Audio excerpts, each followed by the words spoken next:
This story comes from the pages of the free Comic Book Day series, Spider-Man Ultimate Universe, issue number 1.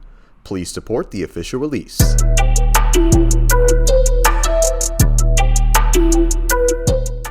The story opens in a bizarrely reminiscent Chuck E. Cheese Freddy Fazbear style restaurant called the Dough Chateau, where we see a punk rock animatronic mouse called Calzone Raton as he serenades his guests along with his totally not evil, bloodthirsty animal friends. Amidst the guests was Peter Parker of all people, who was all dressed for a fancy date with a woman named Shay. Except Shay was less than thrilled, as they were at a kid's pizza arcade, which Peter somehow was catfished online into thinking this was an actual fancy restaurant due to some fake reviews and website online. Fun fact, the real Chuck E. Cheese pizza actually does this too.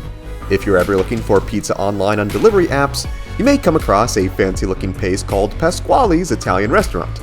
That is straight up Chuck E. Cheese rebranded to try and get you to buy their food. Gotta love art, imitating life, imitating the art that is Sir Charles Entertainment Cheese. Rather embarrassed he was tricked like this, Peter said he could no longer even find the website he had made the reservations on, where the young woman he was with remarked that Calzone Raton was giving him quite the intense death stare from the stage.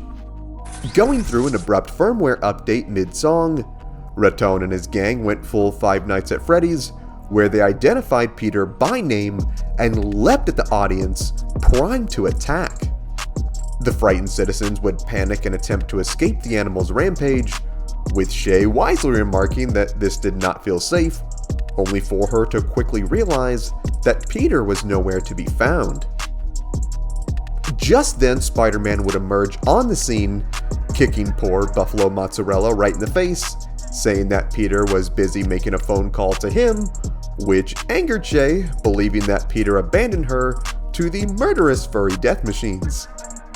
Shay would then warn Spider-Man of the threat behind him, which was Toby Tomato, where Spidey rightfully Falcon punched the bot right in the face, and then used his body to decapitate another one of the animal gang. Good old Buffalo Mozzarella would not take kindly to his friends being unalive so ruthlessly, where he then charged at Peter, only for the dude to easily dodge, causing the thing to crash right into the restaurant wall. The lone survivor of this assault would be good old Calzone Raton himself, who saw through Spider-Man's disguise and was still able to identify him to that of Peter, where the dude told the thing he had no idea what he was talking about. Raton was no fool though, where he then lunged at the hero, saying that his target had been identified. The confused Peter would ask just why he was being attacked, where the rat's demeanor would change, saying that he was here to warn him. His pupils would then turn into a disturbing crimson swirl, where he'd then tell the wall crawler that he was a mysterious individual's target, and that he was in his... And right before he could finish his sentence, the once great Calzone Raton would fall to the ground dead. I miss him already, guys. The lights in the establishment would then go pitch black, where Peter would then hear a voice telling him that everything was alright. The voice would be revealed as that of Norman Osborn, who told Peter that it was he who cut the power and got here as soon as he could. He then informed the hero that someone had breached their servers and were spoofing emails of local restaurants, all in an attempt to lure an Oscorp employee into a trap.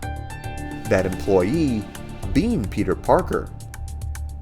Osborn would then tell the puzzled adventurer that if he were to see Peter, he should tell him that his date was outside, and she did not seem happy. Things then cut outside the Dough Chateau, where we see Peter call out to the frightened Shay. Parker would then ask if the woman was alright and tried to explain himself, without telling her he was really Spider-Man in there, where she was not having it. He tried to apologize, where the angry woman would then step off into the night. Back inside the restaurant, we'd see Norman's men analyzing the corpse of poor Calzone, saying that the code in these machines was identical to the one who hacked their servers. Whoever did this was trying awfully hard to reach Peter. Osborn would then smile his usual up-to-no-good grin, where he'd then tell the men that he was happy they got here just in time.